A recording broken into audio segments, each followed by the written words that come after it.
জয়গুরু পরম প্রেমময় শ্রী শ্রী ঠাকুর অনুকূল চন্দ্রের অমেয় বাণী। আজকে বিষয় রাজনীতি।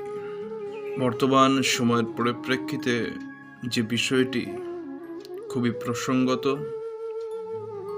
এবং আমাদের রাজ্যের বর্তমান অবস্থান দুর্ভাগ্যজনক।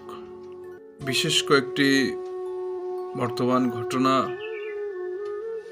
যা আমাদের মানসিকতা এবং আমাদের সভ্যতাকে নাড়া দিয়েছে, সেই বিশেষ আলোচনার বিষয় আপনারা সকলেই জানেন, সন্দেশখালী।